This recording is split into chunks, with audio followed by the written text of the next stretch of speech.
Alright, well, if you're going to be working in this class, one of the things that we do a lot is we hook up the sound equipment for other functions. We have meetings in the cafeteria or down in the gym, and we go out and we hook up all the different sound systems so that people can hear what's going on.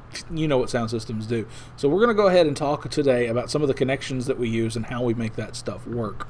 One of the first ones that we're going to talk about, and one of the most common connections that you ever see, is called a 3-pin XLR. These 3-pin XLR cables, they're used for balanced audio signals. That way you don't get a lot of interference from an unbalanced one. There's two ends. There's the 3-pin XLR male, and then there's the 3-pin XLR female. These two cables connect together, and then you're able to transfer the sound. You see it a lot on microphones and things like that. They plug into each other, and that's kind of obvious. The next one, the most common one that you see, is basically a 1/4-inch plug. Some people call it a phone plug or a jack plug. It's what you see that comes out of a guitar that plugs into guitar cable, things like that.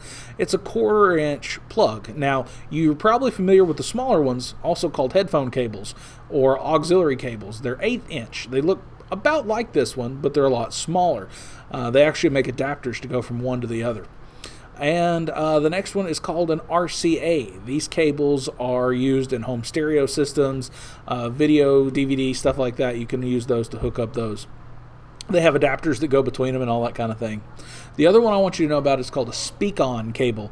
This is a proprietary term. I don't know exactly what company owns it, but it's used a lot in professional systems where they don't want the cables to come unplugged easily.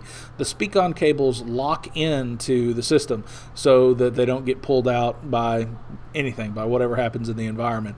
Those are some of the basic connections that we use, and there's other types out there. There's always some other kind of weird audio connector, but these are the most popular ones, the ones that you're going to run into the most often. These connectors are always going to be connected to an audio cable, and there's two types of cables. There's a single core or one pair. Those are the names of them. The single core is like a mono cable. It sends the one signal down there. You have an outer insulation, a shield that goes around it, and then the core and the insulated core. The other is the pair shielded cable. There's two versions on there, and one of them is earthed, and that gives it the ability to create a balanced audio signal.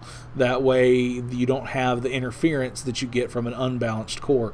The balanced ones are the preferable one. Two cables is what I like to use in just about everything. It cuts out on the interference. It makes things sound a whole lot better and a lot cleaner, and you don't get a lot of the beeps and clicks and stuff that you pick up from electrical interference that way.